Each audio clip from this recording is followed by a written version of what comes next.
บ้านกันโดนไม้เมืองทัดแดงแขวงซีกองเป็นบ้านวัฒนธรรมตัวแบบและรับห้องฟ้อนเขนฟ้อนเงาเป็นมรดกวัฒนธรรมนามธรรมคันท้องถิ่นติดพันกับบุญประเพณีประจำปีและงานเฉลิมฉลองวันสร้างต่างบ้านครบรอบ30 ปีได้จัดขึ้นอย่างสมเกียรติในวันที่5 มีนาคม 2026โดยมีท่านขันตีศิลวงศารองเลขาพรรคแขวงประธานคณะกรรมการปกครองแขวงซีกองท่านบุญเลื่อยนันทวงศ์เลขาพรรคเมืองทัดแดงท่านเวียงพรสุขวงศ์หัวหน้ากรมวัฒนธรรมศิลปะการแสดง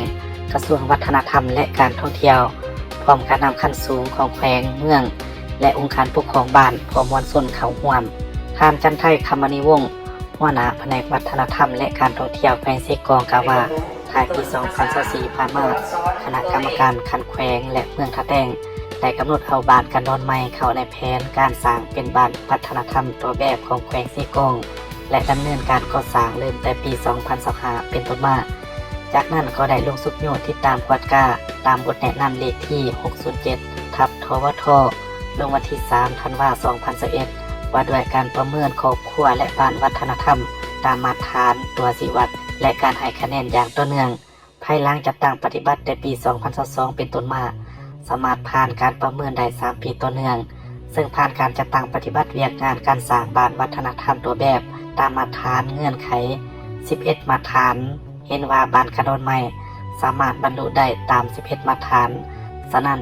จึงสามารถประกาศเป็นบ้านวัฒนธรรมตัวแบบและรับห้องฟ้อนเขนเงาเป็นมรดกวัฒนธรรมนามธรรมขันท้องถิ่นบ้านกันโดนไม้สร้างตั้งขึ้นในวันที่5 มีนาคม ปี 1996ห่างจากเทศบาลเมืองทัดแดง21 กิโลเมตรซึ่งมีเนื้อที่ทั้งหมด 1,500 เฮกตาร์มีพลเมือง 1,527 คนหญิง774 คนมี198หลังคาเรือนมี324ครอบครัวพ้นทุกข์47ครอบครัวบ่ทันพ้นทุกข์7ครอบครัวขณะดังกล่าวท่านพงศวัฒน์สิงหาลาภ